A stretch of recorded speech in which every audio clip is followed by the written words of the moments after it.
नमस्कार दोस्तों, कैसे आप सब। आशा करता हूँ मस्त होंगे, स्वस्थ होंगे और अपनी पढ़ाई में व्यस्त होंगे।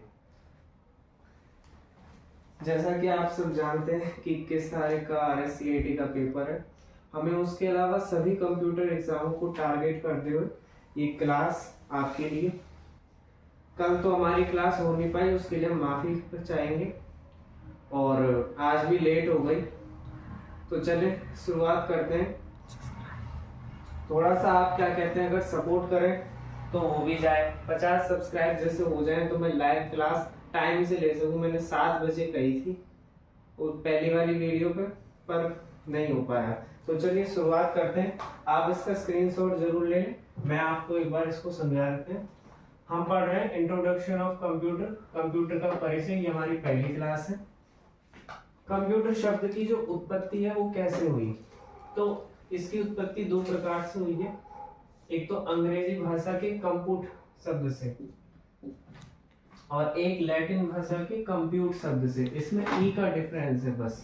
इन दोनों कंप्यूट और कंप्यूट, इन दोनों का अर्थ सेम ही है, कैलकुलेशन या काउंटिंग, गणना करने के लिए। इसके अन्य नामों में आ जाते हैं कंप्यूटर के संगणक, परिकल और अभिकलित्र। अभिकलित्र थोड़ा आपको सही नहीं दिख रहा होगा। और ये विश्व कंप्यूटर साक्षरता दिवस, इसमें पहले ये कब मनाया जाता है, 2 दिसंबर को मनाया जाता है। और इसकी जो शुरुआत है ये 2 दिसंबर 2001 से की जाती है, की गई है।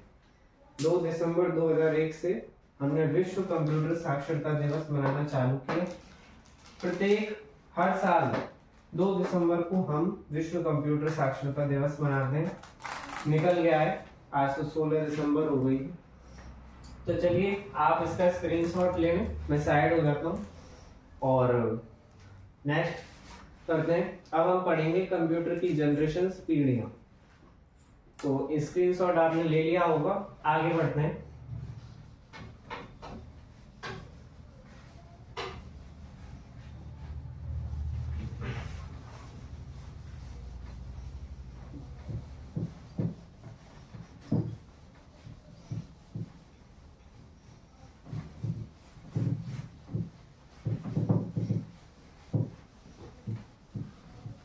पिछली वाली क्लास में काफी खराब हो गया हमारा।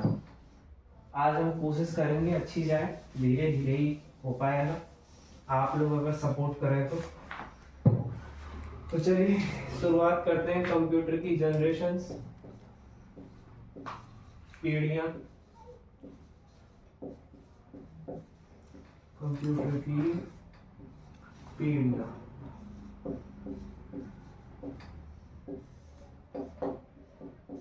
कोष्टक में जनरेशंस। इसमें पहली पढ़ेंगे प्रथम पीढ़ी, फर्स्ट जनरेशन। इसका जो हमारा टाइम पीरियड रहा है वो 1942 से और 55 तक रहा है।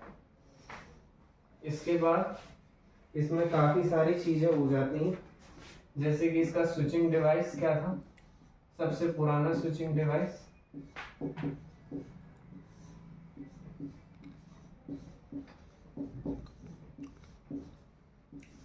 Vacuum tube.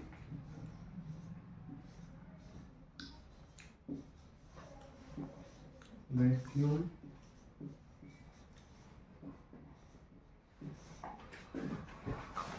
Tube. Storage,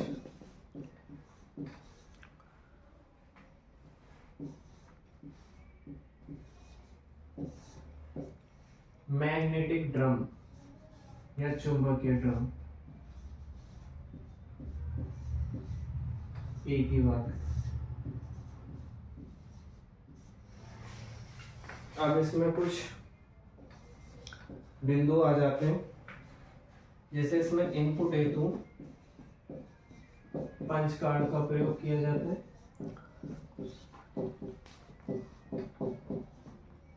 punch card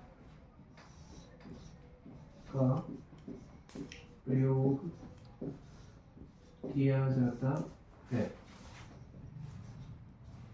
next मशीनों के साथ साथ असेंबली भाषा का यूज किया जाता है।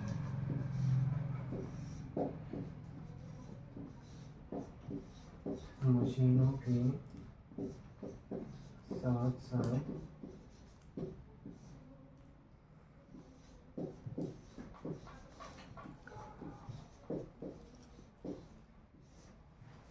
असेंबली भाषा का यूज।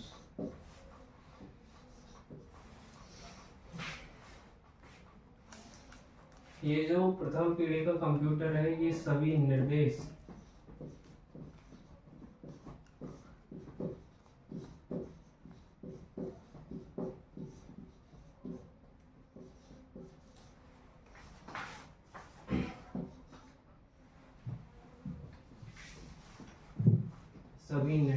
व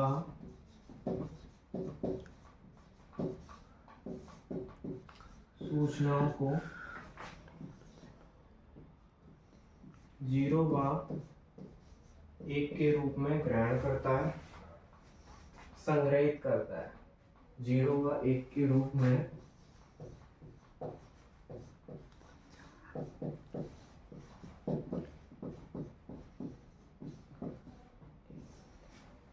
संग्रहित करता है, जिसे हम बाइनरी सिस्टम कहते हैं।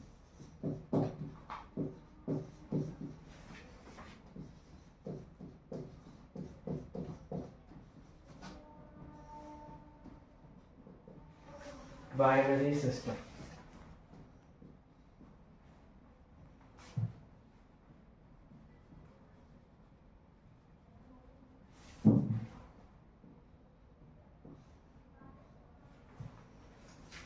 Binary system. और आगे है ये जो पंच कार्ड है, इसको हम होलेरिक कार्ड भी कहते हैं।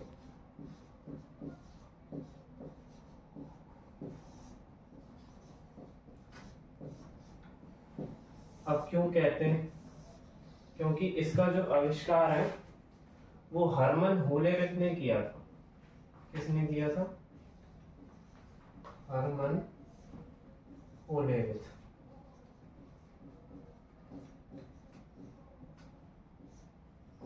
थोड़ी जगह कम है इसलिए हरमन होलेरिक ने पंच कार्ड का आविष्कार किया था, इसलिए इसको एक अन्य नाम होलेरिक कार्ड के नाम से जाना जाता है।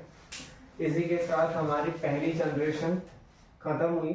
अब हम दूसरी पीढ़ी पे आएंगे।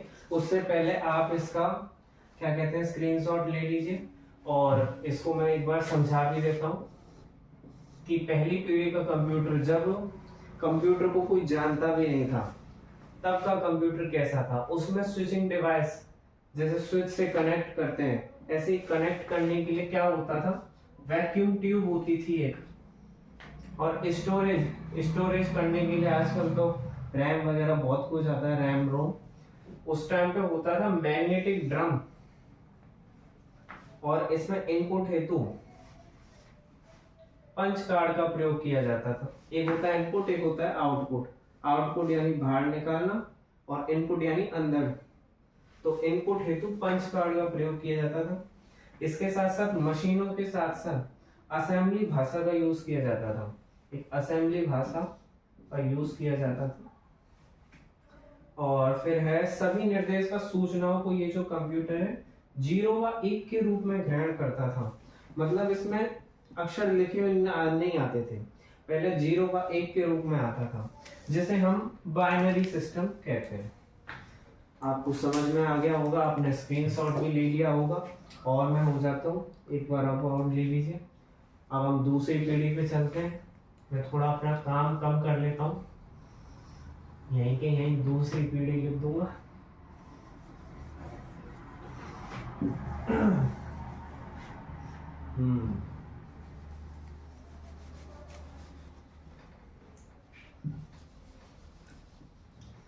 अब यहाँ से तो मुझे मिटाना ही पड़ेगा।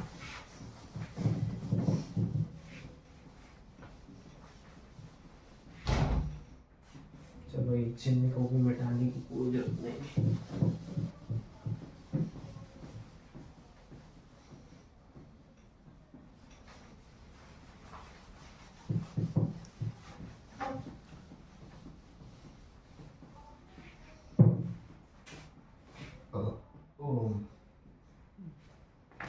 चलिए, तो द्वितीय पीढ़ी का टाइम जो रहा है वो रहा है 1955 से और 64 तक। इसका जो स्विचिंग डिवाइस है वो है ट्रांजिस्टर, जो कि सेमीकंडक्टर से बना सॉलिड स्टेट डिवाइस होता है। इसका नीचे बाद में विवरण दे देंगे। स्टोरेज के लिए आता है चुंबकीय टेप या मैग्नेटिक टेप, या इसे हम डिस्क भी कह देते हैं। डिस्क, चुंबकीय टेप या मैग्नेटिक टेप या मैग्नेटिक डिस्क या चुंबकीय डिस्क।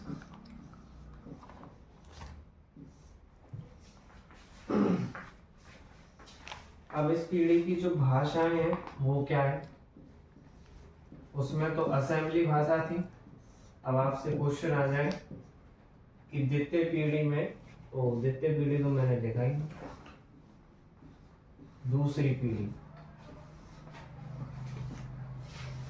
की कंप्यूटर की कौन कौन सी भाषाएं हैं? तो ये हैं बेसिक और कोबोल। इसके अलावा ट्रांजिस्टर का विवरण, ट्रांजिस्टर ये सेमीकंडक्टर से बना सॉलिड स्टेट डिवाइस होता है।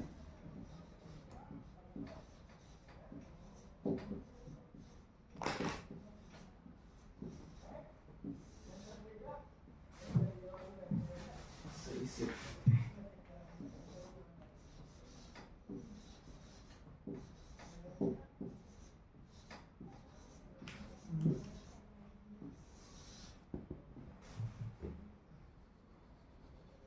लिख में ही नहीं आता है इसको।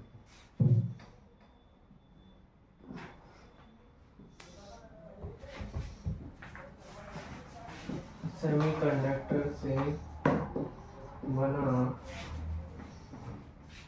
Solid state device.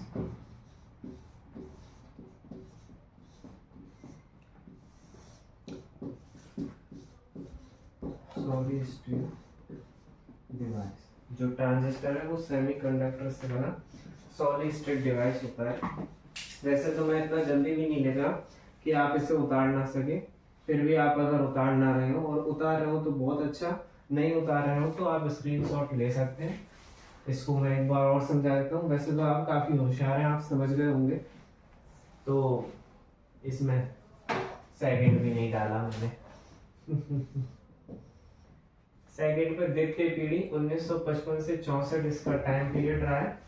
इसका जो स्विचिंग डिवाइस है वो ट्रांजिस्टर रहा है। ट्रांजिस्टर क्या है? सेमीकंडक्टर से बना solid state device. Solid state device, इसमें स्टोरेज के लिए चुंबकीय टेप या मैग्नेटिक टेप या डिस्क, चुंबकीय डिस्क या मैग्नेटिक डिस्क का यूज किया जाता है। और भाषाएं इसकी बेसिक या कोबोल। ट्रांजिस्टर सेमीकंडक्टर से बना सॉलिड स्टेट डिवाइस। अब हम चलते हैं थर्ड जनरेशन की तरफ। ये यहां से मिटाया।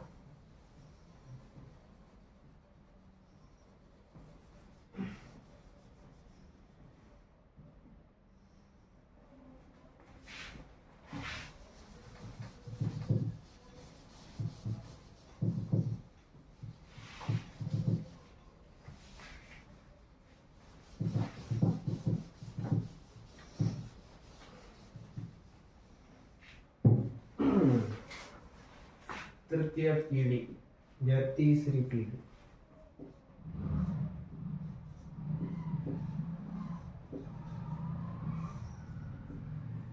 हिंदी मीडियम वालों के लिए तो मैं लिख ही रहा हूँ, इंग्लिश मीडियम वाले भी इसको आसानी से लिख सकते हैं। इसमें कोई ज़्यादा हार्ड लैंग्वेज का यूज़ नहीं हुआ, ज़्यादातर सब इंग्लिश के ही शब्द हैं। लेकिन मैंने हिंदी मीडियम वालों आपके लिए हिंदी में लिख दिए।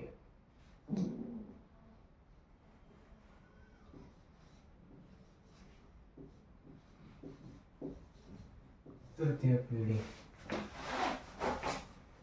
गर्मी से लेकर switching device IC integrated circuit integrated circuit integrated circuit जिसे हम हिंदी में कहते हैं एकीकृत परिपथ। एकीकृत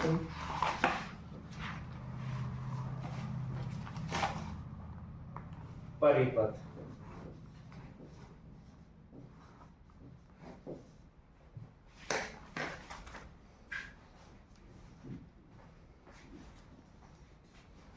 एकीकृत परिपथ कोष्ठक नहीं था वैसे तो कोई दिक्कत नहीं। स्टोरेज क्या है? Magnetic code.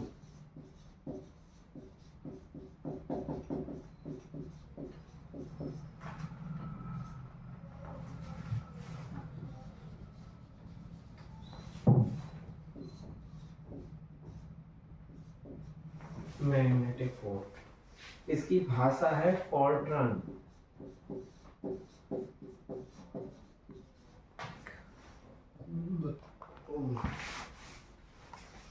इसमें प्रयुक्त जो ऑपरेटिंग सिस्टम है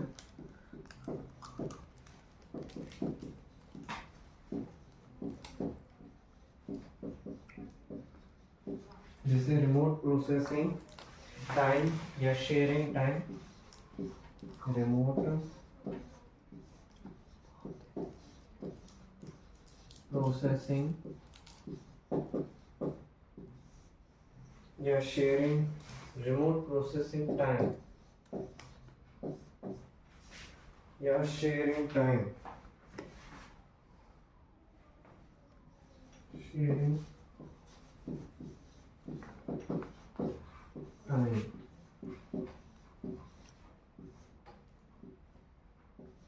पर कार्य करता है।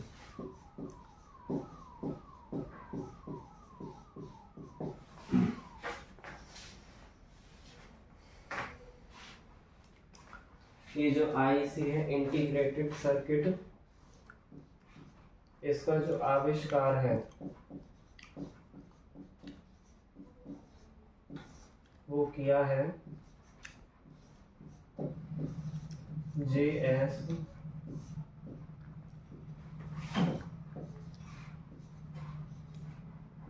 किल्वी ने। JS किल्वी। आपसे कोई पूछे इंटीग्रेटेड सर्किट एकीकृत परिपथ या इसकी शॉर्ट फॉर्म होती है आईसी, इसका जो आविष्कार है किसने किया है? तो ये किया है हमारे JS किल्वी साहब ने।